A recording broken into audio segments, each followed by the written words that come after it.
Ensayo argumentativo.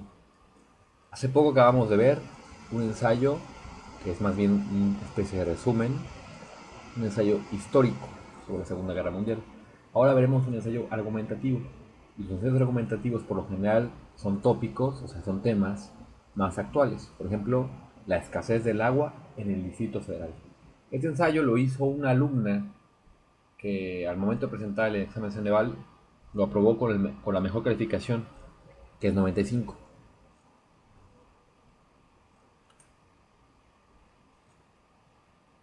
Leamos. La escasez del agua en el Distrito Federal es un problema que atañe y que perjudica a gran parte de la sociedad. Las tres principales causas de este fenómeno son el desperdicio del agua, la excesiva contaminación de los mantos acuíferos y la sobrepoblación del Valle de México. México, a diferencia de muchos países europeos, carece de cultura ecológica en todos los ámbitos, desde las autoridades, empresas e industrias hasta las familias.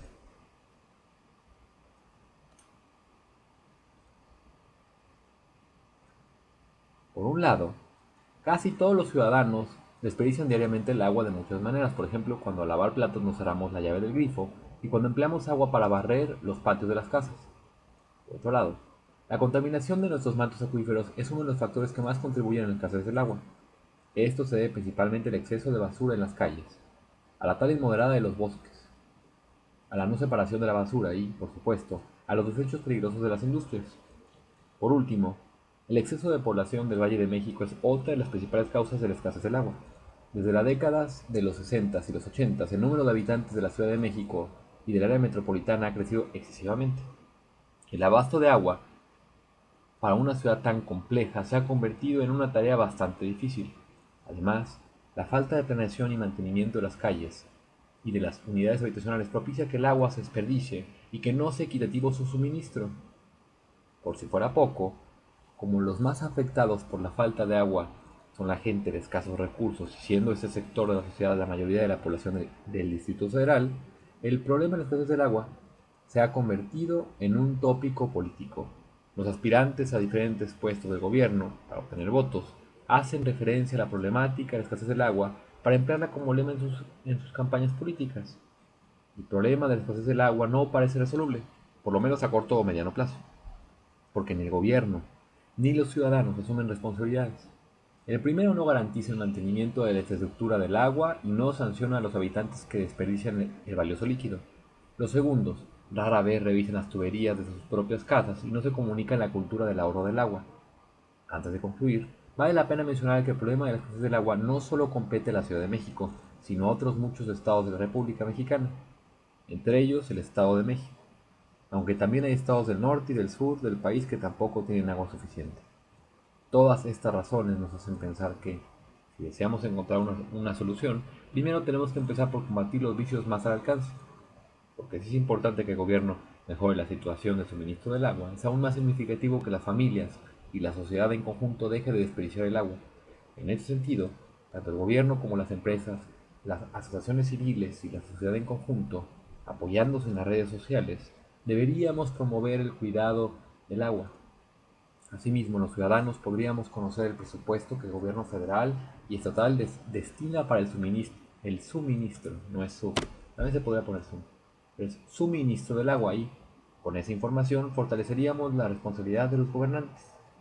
De tal manera, nuestras expectativas de un cambio positivo podrán ser más reales y no serán solo imaginarias. Autora, una alumna de IFAC. Muy bien. Es importante leer en voz alta, por lo menos al momento de estar practicando haciendo ensayos, o en voz, por lo menos en voz baja, el ensayo en cuestión, porque así nos pueden votar ciertas cosas, desde nexos gramaticales, o sea, si no se nos ocurre a veces las ideas al momento de pronunciarlas, se nos ocurren, es más fácil que vayan fluyendo. También al momento de leerlo podemos ver si algo está mal escrito o si no hay concordancia de género y número entre los enunciados, si está mal un verbo, si está en pasado en una parte y en presente en otra, en el mismo enunciado, en fin. Es muy fácil hacer un ensayo, siempre y cuando tengamos presente todos estos elementos, pronunciarlo al momento de escribirlo y tener una noción de antemano de cómo hubiera acomodado. ¿Ok? Vean el tamaño de los párrafos.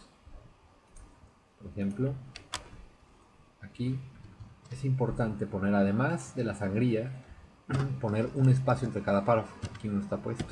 Vamos a ponerlo.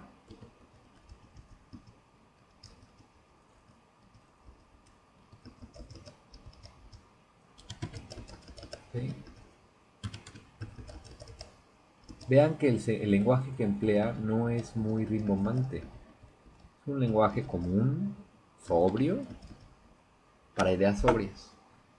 Esto, lo más sencillo, o sea, hacer un ensayo sencillo, para muchas personas es difícil, porque estamos acostumbrados a hablar con frases o muy burdas o muy elevadas. Lo importante aquí es expresarnos sencillamente.